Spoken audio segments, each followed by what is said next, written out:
Allow me to say that we don't have a country here. Our country has been fed to the dogs.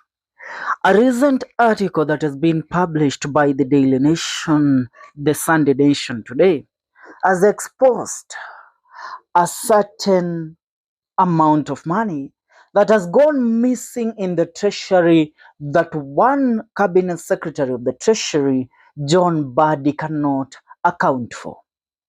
An amount of 1.3 trillion.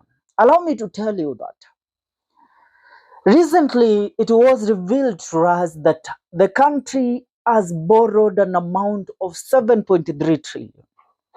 And in the said amount of money that the country has borrowed, the money has not been used for any developments in the country.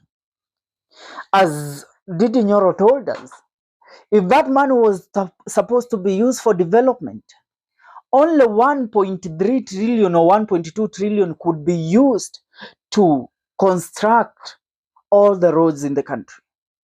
And the other amount of money could be used to set up classes, to facilitate SHA, to facilitate the health care system, and even to finance the university funding.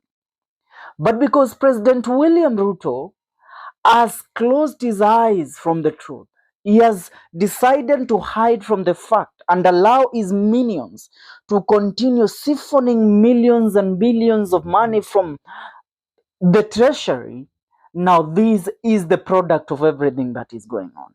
Tell me how a cabinet secretary of treasury does not know or cannot account for 1.3 trillion that was withdrawn from the treasury for the purpose of paying public debt.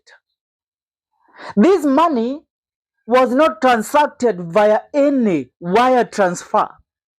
They gave a go-ahead for the money to be withdrawn and paid in cash. Swali, ni mtu mgani ambaye ana akili timamu anaauthorize watu waende ama viongozi waende pesa pale kwa treasury, they withdraw that money in cash, billions and billions amounting to 1.3 trillion Kenyan shillings in the last 7 months.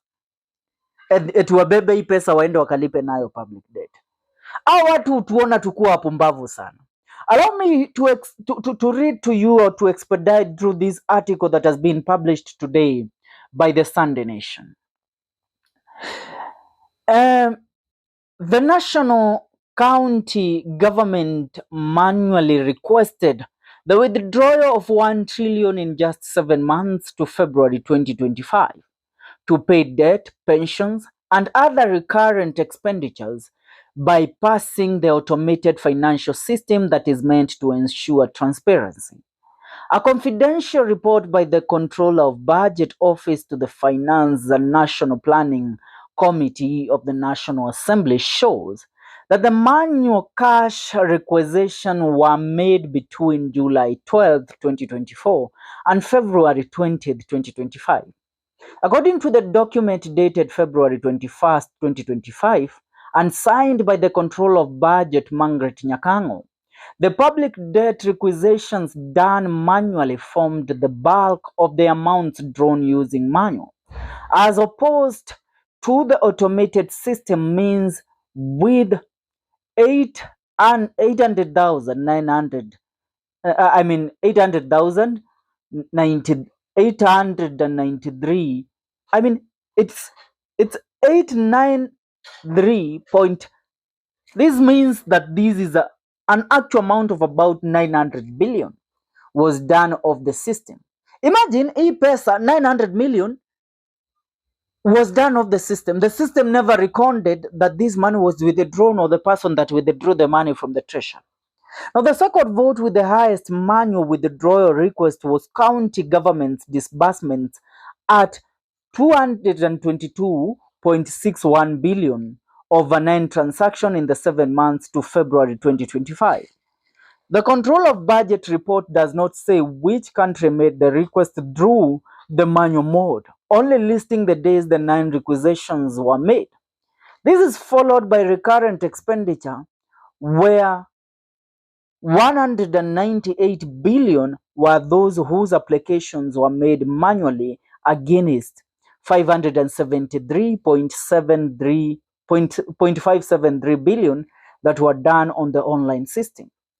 On the development expenditure vote, where 4.12 billion was requisitioned manually against 159 billion made online in the system. Now, going forward, the control of budget does not state whether it was by the country or the county or the national government, only stating how much was requested and why. The Judiciary Fund, which manages the judiciary operations, had 13.3 billion manual application for state cash withdrawals, with pensions and 11.3 billion and the equalization fund coming in last at 1.9 billion. The list only focuses on the 6 areas: public debt, county government's disbursement, recurrent and development expenditure, judiciary fund, pensions, and the equalization fund. All these votes have manual request for cash from the control of budget, but the report does not also say whether those are the only votes with such requisitions over the 7-month period. National Treasury Cabinet Secretary John Mbadi told the nation that individual accounting officers of the various ministries who made the payments should be held responsible. Payments are done by the accounting officers who, in this case, should answer the questions why the payment were done of the system, if in any case that is true, Mr. Mbadi said. Now, Mr. Mbadi said all payments of public debt should be made through the system, terming the allegations as interesting. All public debt payments should be made within the system. If those payments relate to public debt, then that's interesting, Mbadi said. Now, Mbadi said he does not have specific details of the payment Dr. Nyakango claims to have made off system. I used to meet such cases when I was in parliament, but they always say it's for things like gratuity and personal emoluments which are not anticipated, Mbadi said. Now, in a meeting with the National Assembly Finance and National Planning Committee on February 20th, Dr. Nyakango questioned about why the government would choose to make selected payments using a manual system despite the existence of an automated system for all government transactions. And I quote her, "I must raise this issue with the National Treasury through writing because now I have enough data, and also why are we still paying manual yet we have automated our system?"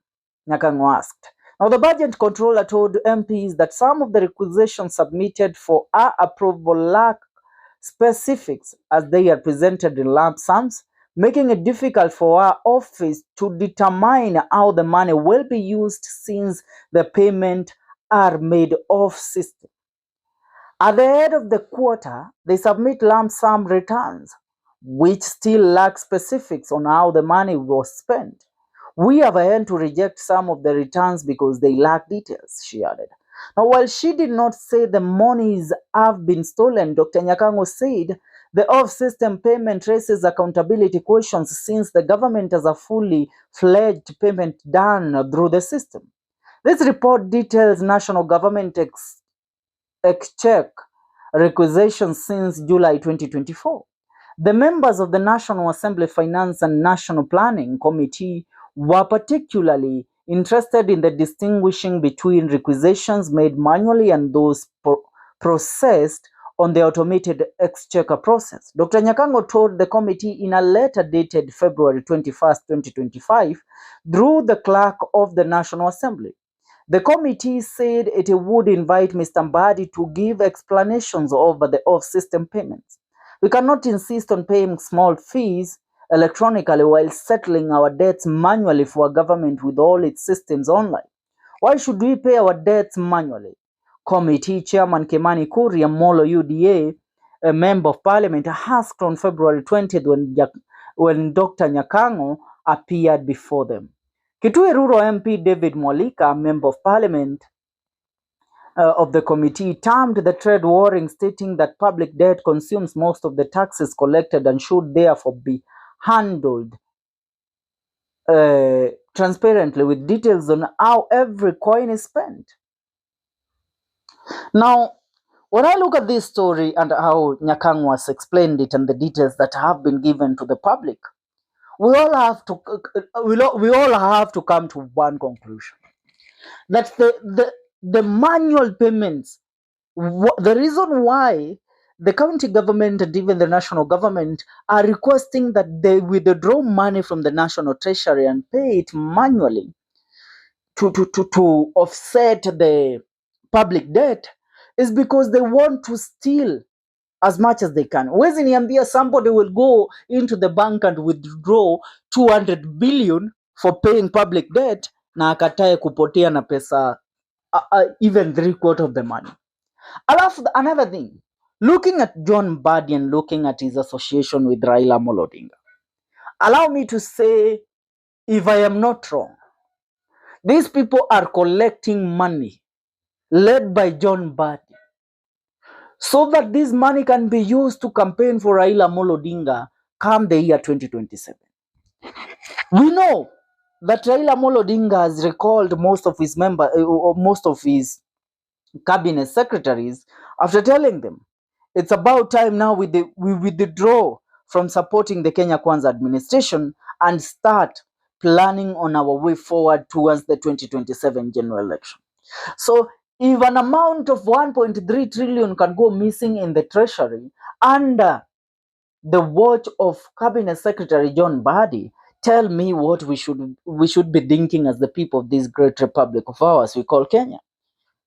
It is clear that this money is being stolen so that it can be used to fund campaigns, and also because Mbadi knows that they have a short time to continue serving in the docket of treasury, then they have to make sure that they have stolen enough wakitoka wakuwe na pesa ya kutosha.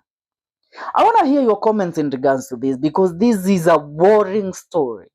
One of the stories that has caught the people's attention today. Subscribe.